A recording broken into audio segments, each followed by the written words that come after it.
하나님 감사합니다. 9월의 새 달을 시작하게 하시고 그 처음 출발을 이렇게 또 예배로 하게 하심에 감사와 영광을 돌립니다. 하나님께서 우리에게 뜻하신 바대로 아름다운 성전이 되어져가며 하나님이 거하실 만한 처소들로 자라가기를 원하오니 말씀을 듣는 귀도 하나님이 일하시는 것을 보는 눈도 하나님이 가르치시는 것을 품을 수 있는 마음과 생각도 성령으로 허락하여 주셔서 그것으로 인하여 새 힘을 얻고 담대하며 올바른 길을 향하여 잘 순종하여 나아갈 수 있는 거룩한 성전들이 되어져가게 도와주시옵소서. 믿음으로 언금한 손길들 위에 복을 주시며 하나님께서 하신 일을 기억하고 하실 일을 기대하며 행동한 모든 일에 약속하신 복과 말씀으로 인도하시고 증거하여 주시옵소서. 예수님의 이름으로 기도하였습니다. 아멘. 하나님의 말씀은 마태복음 21장 12절에서 17절까지 말씀을 함께 합독하겠습니다. 마태복음 21장 12절에서 17절까지 말씀입니다. 함께 읽습니다. 시작. 예수께서 성전에 들어가사 성전 안에서 매매하는 모든 사람들을 내쫓으시며 돈 바꾸는 사람들의 상과 비둘기 파는 사람들의 의자를 둘러 엎으시고 그들에게 이르시되 기록된 바 내 집은 기도하는 집이라 일컬음을 받으리라 하였거늘 너희는 강도의 소굴을 만드는도다 하시니라. 맹인과 저는 자들이 성전에서 예수께 나오매 고쳐주시니 대제사장들과 서기관들이 예수께서 하시는 이상한 일과 또 성전에서 소리질러 호산나 다윗의 자손이여 하는 어린이들을 보고 노하여 예수께 말하되 그들이 하는 말을 듣느냐. 예수께서 이르시되 그렇다. 어린 아기와 젖먹이들의 입에서 나오는 찬미를 온전하게 하셨다이다 함을 너희가 읽어본 일이 없느냐 하시고 그들을 떠나 성 밖으로 베다니에 가서 거기서 유하시니라.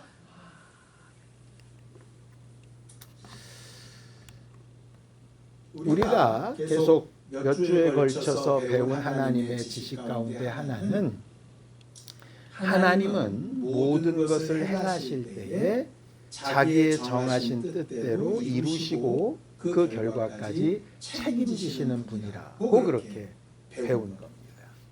그래서 간혹 우리 생각과 판단에 이게 옳은가? 아니면 이거 왜 필요하지?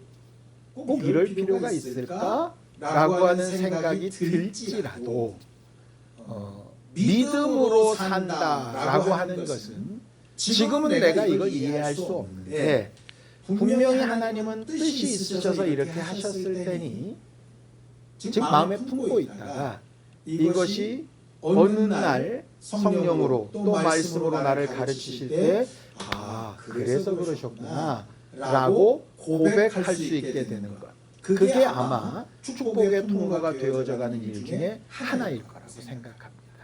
예수님의 제자들도 예수가 죽고 부활하시고 성천하시고 성령이 오시기까지 도무지 이해하지 못할 만한 말들과 일들이 있었잖아요. 그때는 그게 질문거리도 되고 답답한 일도 되고 왜 이러냐고 이렇게 불만거리도 되는데 결국은 나중에 되돌아보면 전체적인 그림이 이렇게 보이는 게 있죠. 그 비슷한 고백을 성경은 이렇게 얘기합니다. 잠언서 16장 4절입니다. 함께 읽죠. 여호와께서 온갖 것을 그 쓰임에 적당하게 지으셨나니 악인도 악한 날에 적당하게 하셨느니라. 이게 제일 어려운 말이 적당이라는 거잖아요.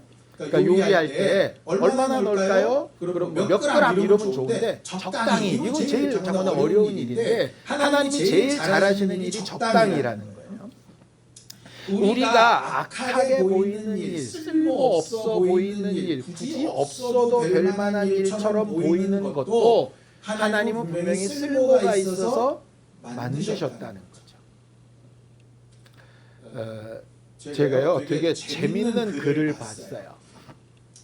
그러니까는 이게 탈모가 돼서 이렇게 머리숱이 막 빠지거나 그런 분들이 되게 고민이 많으시잖아요.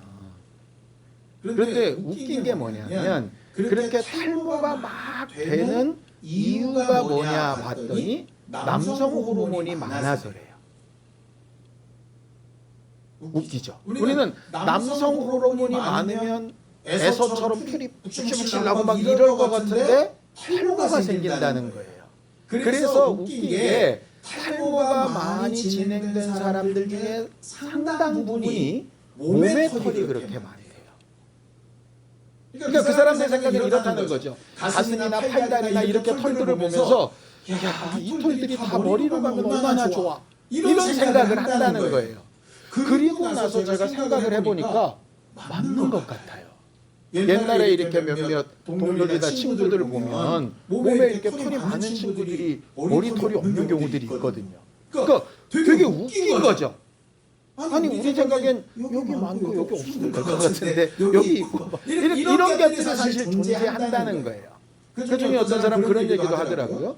그러니까 막 이렇게 머리는 없는데 눈썹은 막 진하게 이렇게 막 길게 나와서 눈썹도 막 자르고 이런다는 거죠. 그러니까 차라리 눈썹이 없고 위가 있으면 좋을 텐데.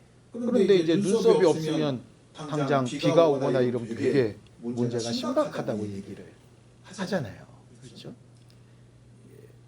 우리가 이제 보면 새끼발가락 같은 거 보면은 짧기도 하고 어쩔 때는 이제 여자분들 같은 경우 구두 많이 신어가지고 이게 막 휘어져 있기도 하고 발톱도 막 없고 이거 왜 있나 싶은데 그 새끼발가락이 없으면 균형을 못 잡거든요. 그러니까는 아무것도 아닌 것 같은데 있어야 되니까 있는 거예요.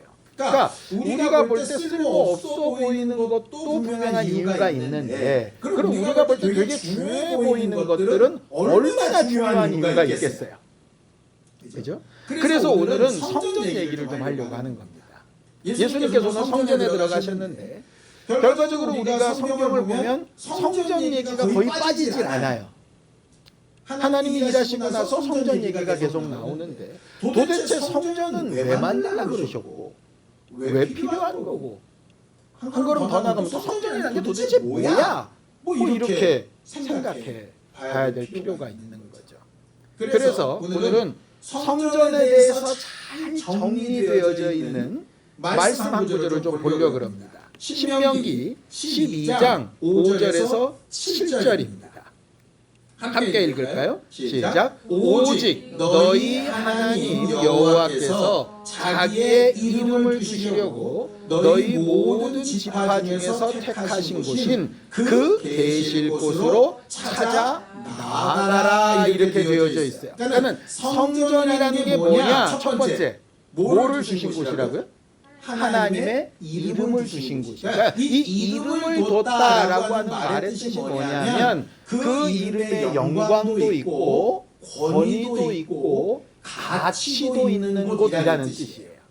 하나님은 자기 이름을 망령되이 일컫는 걸 결단코 용납 안 하시는 분이잖아요. 그러니 이름을 주신 성전도 절대로 무시를 하거나 무시당할 수 없겠죠. 그러니까 성전이라는 곳은 뭐냐? 하나님의 이름의 명예와 걸맞는 곳이다 라고 하는 거예요. 그러니까 이 건물을, 이 교회를 성전이라 부르든 우리를 성전이라 부르든 예수를 성전이라 부르든 뭐 성막이든 솔로몬 성전이든 어떤 성전이든 간에 성전이라고 한다면 첫 번째가 뭐냐? 하나님의 이름의 권위나 명예와 같은 개념이라는 거예요. 그러니까 만약에 우리가 성전이라 그럴 때 우리가 성전된 사람을 막 욕하면 결국 누구를 욕하게 되겠어요?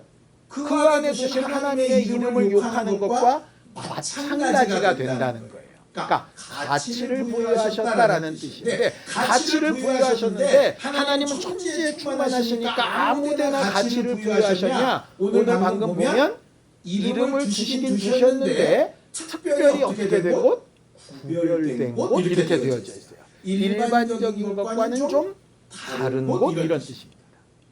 그러니까 예배를 우리가 어디서나 할 수 있어요. 하나님 어디나 계시니까요. 그렇죠? 우리가 주의 이름을 부르는 곳이 교회일 수 있잖아요. 그런데 성전이라고 하는 개념 안에는 구별되어져 있다라는 게 들어있다는 거예요. 그러니까 우리가 성전이 되려면 뭔가는 구별되어져 있어야죠. 어떤 것이든 간에. 결과적으로 첫 번째 특징은 하나님의 이름의 가치를 둔 곳이고, 두 번째는 뭔가 구별된 곳이에요. 자, 세 번째는 뭐냐? 다시 읽죠. 시작. 너희의 번제와 너희의 제물과 너희의 십일조와 너희 손의 거제와 너희의 소원제와 낙헌 예물과 너희 소와 양의 처음 난 것들을 너희는 그리로 가져다 드리라 이렇게 되어져 있죠. 되게 복잡한데 간단합니다. 이 모든 재물이 될 만한 대상은 누가 주신 거예요? 하나님이 주신 거예요. 내가 수고해서 얻은 것 같지만 하나님이 허락하셔서 주신 거잖아요. 그러니까 하나님이 내 모든 소유의 주인이라는 걸 인정하는 곳, 그게 성전이라는 거예요. 그러니까 다 갖다 바치고 너는 굴러라는 얘기가 아니라 이걸 드려도 하나님은 또 내게 주실 거라고 믿는 거죠. 그러니까 소위 이런 겁니다. 내 것은 하나님 것, 하나님 건 내 것, 이렇게 되는 거예요. 그러니까 우리가 부부 사이를 경제 공동체라고 부르잖아요. 각각 돈이 다르고 직장에서 월급이 달라도 이혼할 때는 이렇게 되면 소득을 전체적으로 해가지고 함께 경제를 했다고 보는 거잖아요. 그것처럼 하나님과 우리 사이가 성전이라는 얘기는 뭐냐면 내 거를 언제든 요구하실 수 있고 하나님 거를 언제든 요구할 수 있는 상태라는 뜻이에요. 내 거는 내 거, 하나님 건 하나님 거라는 얘기가 아니라. 근데 자꾸 우리가 삶에서는 일반적인 삶과 구분돼야 되는데 자꾸 하나님 거랑 내 거를 구분하려고 그러니까 요거는 구분이 안 되고 다르게 구분이 돼야 되는 부분인 거죠.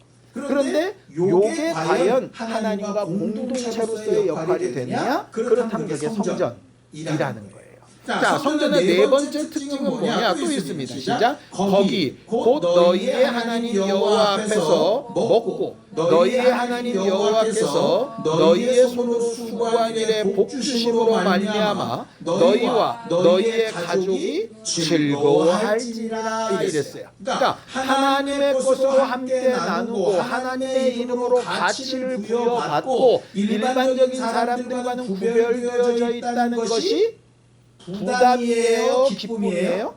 기쁨이 되어야 한다라는 말이죠.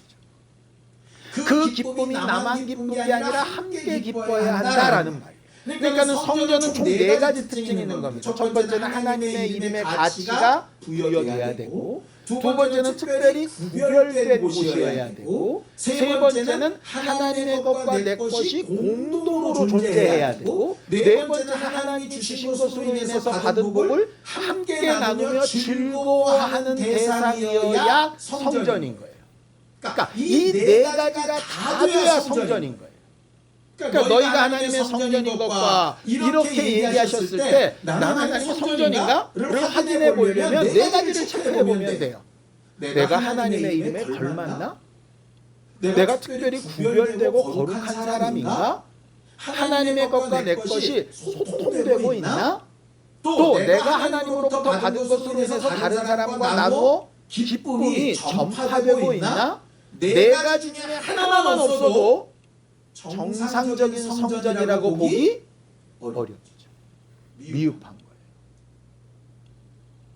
거예요. 우리 아이들이 커갈 때 키도 자라고, 키만 자라서 문제가 아니죠. 몸무게도 자라야죠. 키랑 몸무게만 자라는 게 아니라 지식도 있어야죠. 지식만 똑똑한 게 아니라 마음도 따뜻해야죠. 이게 전체적으로 있어야 정상적인, 이상적인, 우리가 보는 것만으로도 너무 기쁜 그런 아이가 되는 거잖아요. 아이가 분명히 기쁘고 사랑스러운데 그 네 중에 하나라도 부족하면 뭐가 남겠어요? 아쉬움, 안타까움, 속상함, 그걸 채워주고 싶은 간절함, 이런 것들이 남지 않겠어요. 결과적으로 하나님이 성전된 우리를 보실 때도 마찬가지라는 거예요. 우리는 하나쯤 없어도 세 개 있으니까 괜찮아 이렇게 생각하려고 하는데 부모의 입장에서 그게 되더냐 이 말이에요. 그러니까 남은 그렇게 얘기해요. 내가 그래도 건강하잖아. 이건 이제 남은 그렇게 얘기해 줄 수 있는데 부모는 그렇죠 하면서도 그렇지 않아요. 이게 내 욕심이 아니라 그 아이를 위해서 그렇다.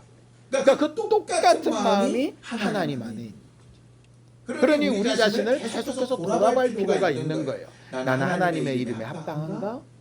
분명히 하나님의 것이라고 다른 사람들이 볼 때도 구별되어져 있는 게 분명한가?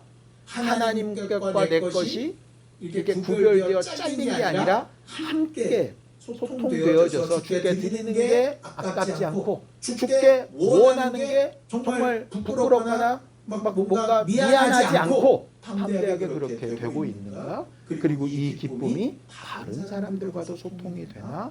이게 굉장히 중요한 포인트인 거죠. 이걸 가지고 우리가 하나님의 성전인가 하는 것을 잘 돌아볼 필요가 있습니다. 왜 성전을 만드셨느냐? 이 성전의 특징을 딱 보면서 거울 보듯 결국 누구를 보라는 거냐? 나를 보라는 거예요. 나를. 예수께서 오늘 마태복음 21장이면 마태복음 총 28장까지 있으니까 거의 막바지 아닙니까? 이 사건 이후로 그 다음에 십자가에 죽으러 가시잖아요. 그러니까 결국 거의 마지막 사역이거든요. 근데 마지막 사역을 왜 굳이 성전으로 들어가셨을까? 그건 그만큼 이 성전이라고 하는 메시지가 예수 그리스도의 사역에 매우 중요한 가치를 가진다는 말이에요. 자, 왜 그러냐? 마가복음 13장 1절에서 2절입니다. 함께 읽죠. 시작. 예수께서 성전에서 나가실 때에 제자 중 하나가 이르되 선생님이여 보소서 이 돌들이 어떠하며 이 건물들이 어떠하니까. 예수께서 이르시되 내가 이 건물들을 보느냐 돌 하나도 돌 위에 남지 않고 다 무너뜨려지리라 하시니라 그랬어요. 아까 말씀드렸죠. 하나님께서 성전을 만들라고 하시고 성전을 우리 앞에 보이신 이유는 거울 보듯 결국 누굴 보라고요? 나를 봐야 된다는 얘기예요. 그런데 제자들은 지금 뭐 보고 있습니까? 돌, 건물, 그 위에 있는 황금, 장식, 규모 뭐 이런 거 보고 있는 거예요. 결국 우리가 교회를 다니면서 교회 생활을 하면서 결국 내 영혼을 봐야 되는데 우리 교회는 몇 명 모여요. 우리 교회는 몇 층짜리예요. 우리 교회는 자기 건물이에요. 뭐 이런 거 자랑하는 거. 우리 목사님은 학위가 뭐예요. 뭐 이런 거. 우리 교회는 시스템이 참 좋아요.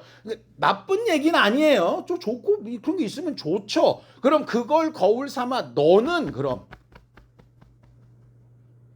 건물은 그렇게 자가로서 잘 네 임의로 쓸 수 있는데 그럼 너는 성전된 너는 그렇게 제대로 잘 쓰여지고 있는지 이렇게 봐야 되는데 그건 안 보이고 성전 멋져 뭐 이러고 있는 거예요.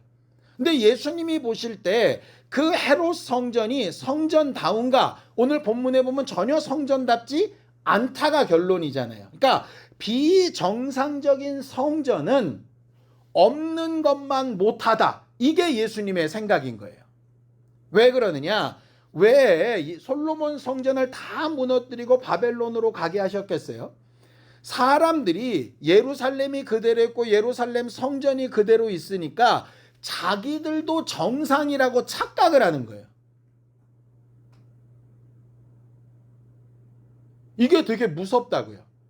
차라리 뭘 내가 잘못했어요. 그럼 잘못한 거에 대한 피드백이 바로 왔어. 예를 들어 막 법으로 무슨 구속이 되던가 아니면 누구한테 들켜가지고 욕을 먹던가 그걸로 인해서 손해를 보거나 그럼 뜨거 이렇게 앉아야지 이랬는데 이게 뭘 잘못했는데 나머지가 없대.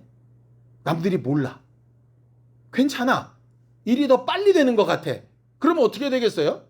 처음에는 잘못하면서 이래도 돼? 이랬는데 별일이 없으니까 이래도 돼?가 아니라 이래도 돼?가 되는 거예요. 그러니까 예루살렘 성전이 있으니까 야, 우리가 뭐 우상 숭배했다 그러고 제사 뭐 이렇게 선지자들이 와가지고 우리 뭐 잘못했다고 얘기하는데 성전도 그대로 있고 예배도 그냥 하고 있고 우리가 제사하면 하나님이 다 받으시고 뭐가 문제야? 그 정도는 하나님도 다 용납하셔. 이렇게 하면 차라리 그런 성전이 왕창 무너져서 야, 이렇게 살면 안 되는구나. 이것보다 더 나쁜 결과가 나오는 거잖아요. 그렇죠? 결과적으로 예수께서 말씀하신 건 그래요. 정상적이지 않은 성전은 차라리 없어지면 사람들이 뭔가 문제가 있나 보다 그럴 텐데 없어지지 않고 그대로 있으니까 괜찮구나 이렇게 착각을 한다는 거예요. 그러니 돌 위에 돌 하나도 남기지 않고 다 없애야 돼. 그리고 너희가 거울 보듯 봐야 되는 성전은 누구냐? 나야. 이렇게 얘기하시는 거죠. 요한복음 2장 19절입니다. 함께 읽죠. 시작. 예수께서 대답하여 이르시되 너희가 이 성전을 헐라. 내가 사흘 동안에 일으키리라. 이 말씀에 제가 되게 전혀 인식하지 못했던 한 단어가 있었어요. 이 성전을 어떻게 해라? 헐라. 누가? 너희가. 이 얘기예요. 그러니까 저는 그 앞에는 성전이 돌 위에 돌 하나까지 무너지리라. 이거는 수동이잖아요. 누군가 남이 그렇게 한다는 얘기잖아요. 그런데 제대로 신앙생활 하려면 정상적이 되려면 너희가 스스로 성전은 이런 거야 라고 하는 생각 자체를 아예 헐어라. 그래야 제대로 된 모습이 보일 거야. 그러니까 눈앞에 보이는 것들이 어느 정도 중독되니까 괜찮아 라고 하는 생각을 헐어라. 그래야 실제가 보일 거야. 이렇게 얘기하는 거예요. 그러니까 헐라는 능동이잖아요. 너희가 스스로 그거를 헐어내지 않으면 예수께서 세우시는 성전이 있어도 너희는 글로 가지 않을 거야. 이렇게 얘기하시는 거예요. 그래서 오늘은 직접 가셔서 이렇게 헐어야 돼 라고 역사를 하신 거예요. 자, 그럼 그 당시 헤롯 성전이 도대체 얼마나 문제가 많았길래 예수님이 예수님 스스로를 가르쳐서 뭐라고 얘기하시죠? 나는 온유하고 겸손하니 너희는 내게 와서 배워라 이렇게 하셨잖아요. 온유가 뭡니까? 승질내는 겁니까? 참는 겁니까? 참는 거잖아요. 그죠? 겸손한 건 와, 내가 오라 이게 뭐야 이렇게 하는 겁니까? 그러시군요. 이게 겸손한 겁니까? 두 번째잖아요. 근데 그는 자기 스스로를 온유하고 겸손하다라고 정의를 하신 분인데 그분이 어떻게 하시느냐? 자, 마태복음 21장 12절입니다. 함께 읽죠. 시작. 예수께서 성전에 들어가사 성전 안에서 매매하는 모든 사람들을 내쫓으시며 돈 바꾸는 사람들의 상과 비둘기 파는 사람들의 의자를 둘러 엎으셨다 그랬어요. 성경의 다른 구절에는 노끈으로 채찍을 만들어서 막 후드러 치셨다고 되어져 있잖아요. 아니, 그러니까 얼마나 분노하실 만한 사건이길래 온유하고 겸손하신 분이 그렇게 하셨을까? 그러니까 평소에도 승질을 잘 내던 사람이 화를 내면 우리가 저거 또 시작이다 이럴 텐데 전혀 화내지 않고 늘상 친절했던 사람이 화를 내면 우리들이 어떻게 생각하겠어요? 야, 뭐 큰일이 있나 보다. 이러는 거잖아요. 그러니까 예수께서 그렇게 하셨던 무슨 문제가 있었을까? 이런 것 같아요. 성경에 보면 율법에 배부르게 하지 못하는 것을 먹는 것은 죄다 이런 말이 있어요. 이게 무슨 얘기냐? 먹고 배부르고 소화시키고 이래야 되는데 먹기는 잔뜩 먹는데 배부르게도 못하고 소화가 돼서 유익하게도 못하는 거면 무익한 거다 이 말이거든요. 그러니까 제대로 된 목적을 이루지 못하는 건 없는 것만 못하다 이 말이에요. 그러니까 바다 위를 표류하는 사람들은 물은 많은데 이건 마시지 못하는 물이잖아요. 그럼 무익한 거죠. 그렇잖아요. 그러니까 사람들은 좀 뭐 부족해도 많으면 좋은 거잖아. 하나님은 그렇게 안 생각하신다고. 그러니까 모자라고 좀 부족하고 잘못된 게 좀 있어도 많으면 그래도 좀 이렇게 서로 이렇게 십시일반으로 좀 괜찮지 않겠어? 하나님은 아닌 거예요. 차라리 정상적이지 못하면 없는 게 나을 수도 있다는 거죠. 우리가 살아가면서 신앙생활할 때 이런 부분이 되게 많이 필요해요. 적당히 이 정도쯤 되면 괜찮지 않겠어? 우리는 그렇게 생각할 수 있는데 하나님의 판단은 그렇지 않을 수 있다는 거예요. 우리가 지난주에 배운 것처럼 예수 그리스도의 터 위에 우리는 좀 제법 그럴듯하게 그래도 남들보다는 좀 낫게 이렇게 지어놨으니 그래도 쟤보단 내가 나라고 생각할 수 있지만 하나님의 판단에서 볼 때는 지피나 풀이나 50보 100보라. 기준에 안 맞는 것. 그러니까 우리끼리 경쟁하는 건 아무런 무의미하다는 거예요. 결국 왜 이렇게까지 막 들어버 엎었을까? 그럼 이렇게 왜 장사하는 사람들은 왜 이렇게 성전 안에 그득그득하고 비둘기 팔고 짐승 팔고 도대체 환전상은 도대체 왜 존재한 걸까? 응? 은행도 아닌데. 그 출발을 보면요 굉장히 재밌어요. 뭐 이런 겁니다. 6월절이 되면 세계 각국에서 이스라엘 사람들이 옵니다. 올 때 분명히 속죄제물도 속건제물도 번제물도 낙헌제물도 이런 걸 다 갖고 와야 되잖아요. 근데 우리가 알다시피 제물은 흠이 있으면 돼요 안 돼요? 안 되죠. 그러니까 제물을 드리려면 항상 누구한테 검수를 맡아야 되느냐? 제사장한테 검수를 맡아야 되는 거예요. 그런데 한 일주일 끌고 오다 보니까 정말로 깨끗하고 흠이 없는 양이었는데 오다 보니까 상처를 입을 수도 있잖아요. 좋은 걸 갖고 왔는데 그런데 정작 와가지고 제사장한테 맡겼더니 제사장이 볼 때 흠이 있어서 안 돼 이렇게 하는 거예요. 그럼 어떻게 다시 또 일주일 갔다가 돌아올 수는 없잖아요. 그럼 그 주변에서 뭔가를 찾아야 되는데 찾아서 샀다 칩시다. 돈 주고 샀는데 다시 제사장에게 보면 제사장이 볼 때 아니야. 그러면 이것도 다시 물을 수도 없고. 그러니까 사람들이 이렇게 생각이라는 걸 하는 거죠. 생각. 어떤 게 더 효과적이고 합리적이고 시간을 아끼고 성공률이 높을까? 그런 거 아니에요? 우리가 뭐 가성비를 따지고 가심비를 따지고 뭐 이런 이유가 그거잖아요. 어디 병원 가도 어떤 의사가 어디가 뭘 더 잘하고 그러면 어디를 가야 되고 이런 거 왜 따집니까? 아프면 아무 병원이나 가면 되는데 똑같은 시간에 똑같은 돈을 들여도 가장 효과적이고 가장 빠르게 이렇게 하려고 하는 거잖아요. 그러니까 사돈의 팔촌의 무슨 병원 행정 직원이라도 알려고 하는 이유가 그거 아니겠어요. 그러니까 그것처럼 똑같은 거예요. 그럼 가장 중요한 게 뭘까? 결과적으로 제물이 될 만하다 안 하다를 최종 판단을 누가 하냐? 제사장이 하는 거예요. 그러면 굳이 뭘 갖고 가서 제사장이 판단을 내릴 게 아니라 이미 제사장이 판단을 내려놓은 소나 양들이 있으면 그냥 가서 그걸 사면 되잖아요. 이게 맞을까 아닐까를 근심하지 않고 사면 되잖아요. 그러다 보니까 제사장들한테 부탁을 하는 거죠. 근데 제사장들은 제사장의 일을 해야 하는데 양 키우고 소 키우고 할 수 있어요 없어요? 못하죠. 그러니까 그 일을 누구를 대신 해야 되잖아요. 그죠? 근데 대신 하면 그 사람들은 이 수요는 계속 있잖아요. 어떤 날은 이게 양값이 올라갔다가 내려갔다 할 수 있는데 이거 제사는 늘상 드려야 되는 거니까 그러니까 이게 특혜가 되잖아요.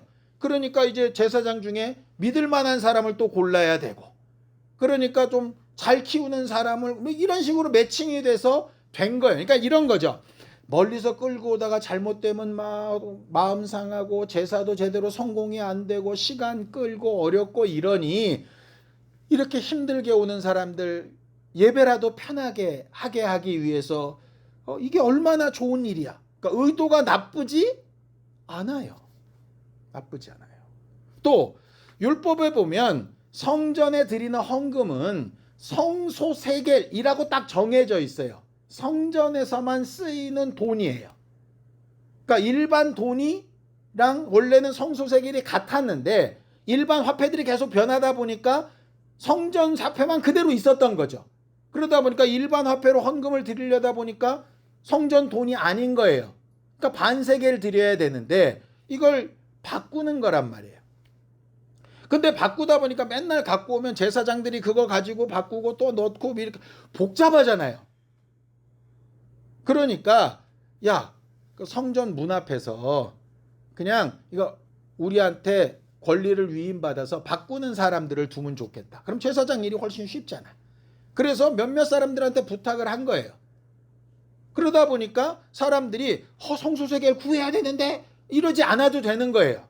그러니까 옛날 같으면 그런 거 있지 않으셨어요? 그러니까 옛날에는 우리가 헌금하려 그러면 막 신권 구하려 그러고, 그러니까 막 신협이나 이런 데 가서 신권 있어야 막 이러잖아요. 근데 요새는 현금으로 안 하잖아요. 온라인으로 보내잖아. 신권이 필요가 없잖아요. 얼마나 편해요. 그러니까 편해요. 좋아요. 복잡하지 않아요. 그러니까 그런 좋은 의도로 시작했던 일들이 그런 일들이었어요. 근데 이게 처음 의도는 그랬는데 그러다 보니까 사람이 늘 그렇죠. 이게 쓰면 앉고 싶고 앉으면 눕고 싶고 누우면 자고 싶고 이런 것처럼 좀 더 편하게, 좀 더 쉽게, 좀 더 빠르게 막 이렇게 되는 거예요. 그러니까 이런 게 없어지는 거죠. 예전 같으면 집에서부터 기를 때부터 이건 하나님 거야 막 이렇게 구별된 마음으로 막 길러요. 성전에 올 때에도 이게 상처 안 입히려고 조심조심해서 막 조심스러운 마음으로 성전에 와요. 그리고 정말 자기가 이렇게 준비한 거를 제사장이 잘 인정해 줬으면 하는 마음으로 막 이렇게 마음을 써요. 그런데 뭐가 없어지느냐? 막 마음을 써서 기르는 게 없어지고 조심스럽게 오는 게 없어지고 그 준비한 거를 검증받는 과정이 없어져요. 뭐만 있으면 되냐? 돈만 있으면 돼. 그러니까 하나님의 목적이 좋고 고급진 양으로 제사해라 였다면 그게 괜찮아요. 아니, 하나님의 목적이 우리한테 제사를 명하신 목적이 이왕이면 비싸고 이왕이면 고급진 이왕이면 무슨 프랑스산 뭐 이런 걸로 하라고 했다면 맞는데, 하나님은 지금 양이 얼마나 가치가 있느냐에 관심이 있는 게 아니라 그 양을 준비할 때의 마음, 그것을 보존하는 심령을 가지고 양을 보존하듯이 네 심령도 좀 보존하고 네 삶도 좀 보존하고 그 재판대 앞에 재물을 놓는 것처럼 너는 말씀 앞에 어떻게 평가받기 위해서 조심하고 이런 마음들을 요구하시는 건데, 어느 날부턴가 뭐가 사라지느냐? 마음은 다 사라지고 뭐만 남냐? 쉽고 가볍고 빠르게 하는 것만 남는 거예요.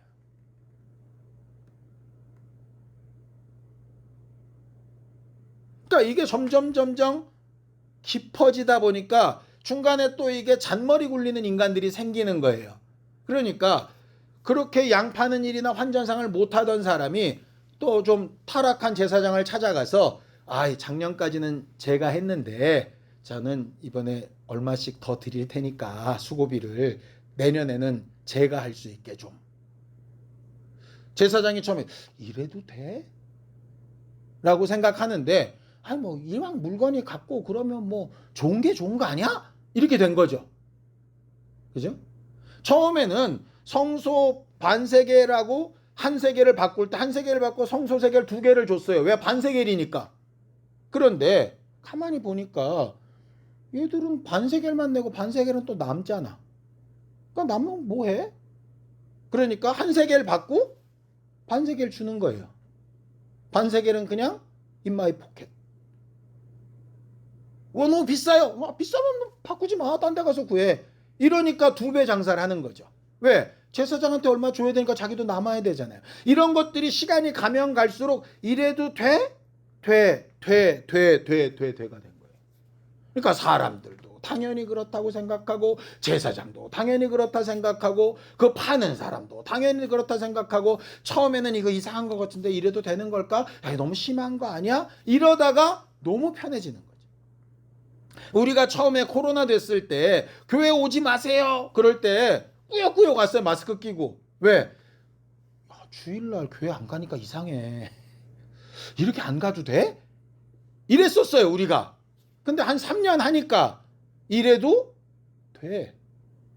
코로나 상관 없어졌어요. 그런데도 돼. 하나님 어디나 계시잖아. 틀린 말은 아닌데 뭐가 없어졌느냐? 간단해요. 고민이 없어지고요. 자기를 돌아봐 살피는 게 없어져요. 이거 좀 그래도 아닌 것 같은데 라는 마음도 없어져요. 그런 마음을 얘기하면 야 너는 왜 자꾸 너만 잘난 척 해가지고 남을 정죄하냐? 나 굉장히 마음 편한데 네 말 듣고 나니까 되게 마음이 불편해. 너만 잘났어? 이렇게 되는 거예요. 그러니까 옳은 걸 얘기하면 내가 잘못됐구나가 아니라 옳은 걸 얘기하면 야, 너 왜 눈 하나밖에 없는 데서 눈 2개 있다고 잘난 척하는 거야? 이렇게 되는 거예요. 이게 적반하장이 되는 거죠. 그러니까 여기 지금 사람들이 이렇게 얘기하는 거예요. 자, 마태복음 21장 13절입니다. 함께 읽죠. 시작. 그들에게 이르시되 기록된 바 내 집은 기도하는 집이라 일컬음을 받으리라 하였거늘 너희는 강도의 소굴을 만드는도다 하셨어요. 왜 기도하는 집이라고 하셨을까? 예수께서 산상수훈의 기도를 뭐라 그러시죠? 길거리, 광장 이런 데서 기도하지 말아라. 기도 어디서 해라?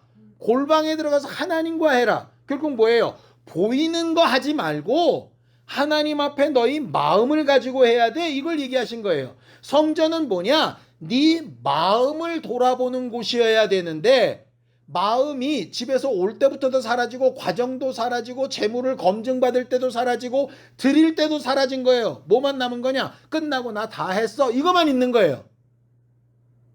그러니 기도하는 집이 아닌 거죠. 뭐만 있냐? 여기서 장사하고 이득 보는 사람들만 있는 거예요. 누가 더 이득 많이 받냐? 누가 더 싸게 팔았냐? 이런 것만 남는 거예요. 결국 돈 버는 장소가 된 거죠. 그러니 이건 성전이 아니에요. 왜? 하나님의 이름에 걸맞지도 않고 특별히 구별된 것도 없어요. 구별된 게 있다면 특혜가 구별된 것뿐이죠. 그렇죠? 그리고 하나님의 것과 내 것이 확실하게 구별돼요. 왜? 내가 갖고 온 헌금과 성전에서는 세겔이 확실하게 구분되거든요. 내가 키우는 양과 하나님 앞에 드리는 양이 확실히 구분돼요. 전혀 함께 할 수 없어요. 이건. 그러니 세 번째도 안 맞죠. 네 번째, 그 기쁨을 서로 나누냐? 나누는 게 어디 있어요? 누가 더 이익 보는 애 따라서 눈이 벌게졌는데. 그러니 성전의 기본 4개가 다 무너진 거예요. 그런데 제사장들은 뭐라고 얘기하느냐? 전혀 반대로 얘기해야지. 예수님께서 정말로 경고하신 말씀은 이 말씀입니다. 디모데전서 6장 5절입니다. 함께 읽죠. 시작. 마음이 부패하여지고 진리를 잃어버려 경건을 이익의 방도로 생각하는 자들의 다툼이 일어나느니라. 뭐가 없어지면? 마음이 부패하고 진리가 없어지면, 본질이 사라지면 이익만 남는다는 거예요. 이거 확실히 잘못됐잖아요. 누가 봐도 이상한 일이죠.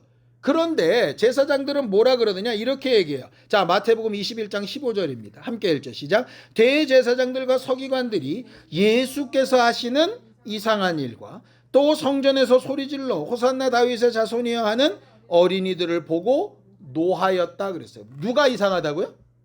예수가 이상하대요.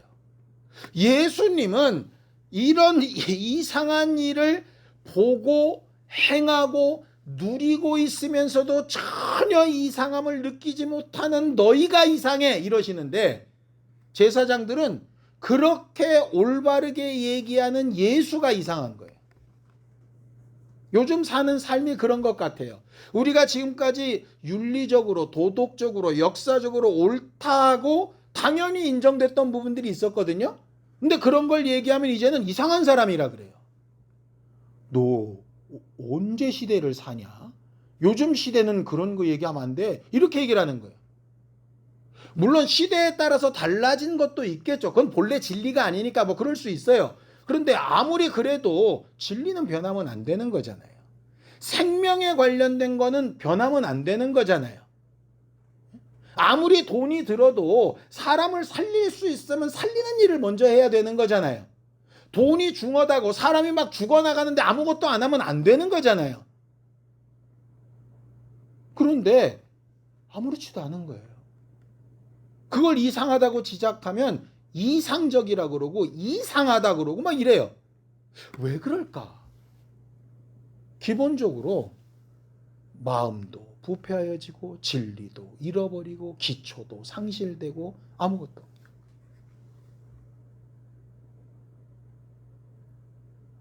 그래서 이런 생각이 드는 거예요.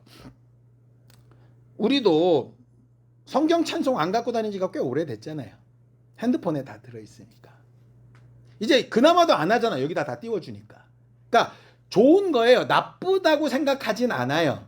그런데 혹시 이런 것들이 우리의 마음조차도 무너지게 하거나 성경을 좀 읽어야 되겠다는 생각조차도 안 하게 만들거나 그런 것들을 하는 것 자체가 너무 구닥다리야라고 생각하게끔 만약에 되어져 버리면 그건 문제가 있죠. 그건 문제가 있죠. 마음을 지키면서 가능하면 더 쉽고 빠르고 좋게 할 수 있다면 좀 나쁘지 않다고 생각합니다. 근데 문제는 우리가 항상 좋고 쉽고 빠르게 가다 보면 뭘 자꾸 잊어버리냐면 여긴 잊어버리는 거예요. 그래서 성전 얘기를 왜 하시느냐? 그렇게 잃어버릴 수 있고 오류가 날 수 있는데 그때마다 뭘 보고 성경에서 말하는 성전이 뭔지 보고 너를 좀 돌아봐. 그래서 야, 이건 선을 넘는 거다. 이건 좀 오바다. 이게 막 좋은 게 좋은 거라고 갔는데 여기쯤에선 우리가 좀 돌아서야 되겠다. 이런 게 있어야 한다고요. 적어도.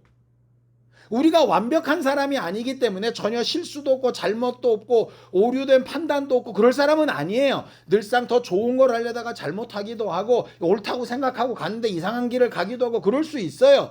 중요한 건 축복의 통로된 삶은 그럴 때에 완전히 끈떨어진 연처럼 훌훌 날아가서 도리에 돌 하나까지 무너지는 성전이 아니라 여기서 뭘 어떻게 회복해야 되지?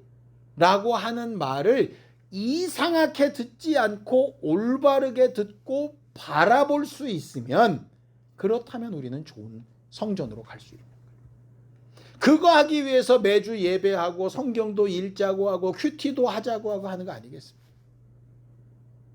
본질이 사라지고 큐티 열심히 하고 성경 많이 읽었고 상품 받고 예배 안 빠지고 나오고 한 것만 남으면 헤롯 성전과 다를 바가 없을 수도 있잖아요. 사람들은 안 보이죠. 왜? 속마음이 보이질 않으니까. 그런데 하나님은 보시기 때문에 그래서 겉으로 휘황찬란하게 성전처럼 지어진 것 같으나 하나님 보시기엔 하나도 안 남는 게 있을 수 있고 사람들이 볼 때는 매우 미흡해 보이나 하나님 보실 때는 불 가운데도 남는 성전일 수 있지 않겠습니까? 그러니 나는 본질에 어느 만큼 가까운가? 뭘 이상하게 생각하고 뭘 정상이라고 판단하고 있나? 말씀으로 성령으로 잘 생각해 볼 수 있는 지혜로운 사람들이 될 수 있게 되기를 예수님의 이름으로 축원합니다. 그게 우리들이 평생 예배해야 되는 이유고 우리를 성전이라고 부르신 이유인 거예요. 예수께서 하나님의 아들 성전으로 이 땅에 오셔서 그렇게 기도하시고 그렇게 말씀을 되뇌이시고 그렇게 한 말씀 한 말씀을 다시 생각하시고 검증하셨던 이유가 거기에 있는 거죠. 그렇게 신앙생활 하는 데에 아주 익숙하게 늘상 자기 자신을 돌아볼 수 있는 그런 정상적인 성전들이 되어져 가기를 예수님의 이름으로 축원합니다. 함께 기도하시겠습니다. 하나님 아버지, 하나님께서 우리 모두를 도우시고 인도하여 주셔서 하나님께서 우리에게 가르치신 바대로 정상적인 성전이 되어져 가는 일에 한 걸음씩 한 걸음씩 더 나아가는 신령한 사람들이 되게 하여 주시고 하나님의 위로와 능력과 복과 은혜가 충만한 심령들이 다 되도록 도우시고 함께하여 주시옵소서. 하나님, 우리를 도우셔서 하나님 보시기에 또 말씀과 성령 앞에 우리가 제대로 된 하나님의 성전인가, 정상적인 성전의 역할을 감당하고 있는가 늘 확인하고 돌아볼 줄 아는 지혜롭고 겸손한 거룩한 성전들이 되어져 가게 도와주시옵소서. 하나님의 이름에 합당하며 거룩하게 구별되어져 있고 하나님과 함께 공생하고 또 하나님께 받은 것으로 기쁨을 나눌 수 있는 거룩하고 성실한 축복의 통로가 된 성전들이 되어져 가게 인도하여 주시옵소서. 예수님의 이름으로 기도하였습니다. 아멘. 이제는 우리 주 예수 그리스도의 은혜와 하나님 아버지의 극진하신 사랑과 성령님의 감동하시고 함께하시는 분명한 증거가 하나님 앞에 정상적인 성전이 되어져 가기를 바라고 사모하는 우리 모두 위에 이제부터 영원까지 함께 있을지어다. 아멘.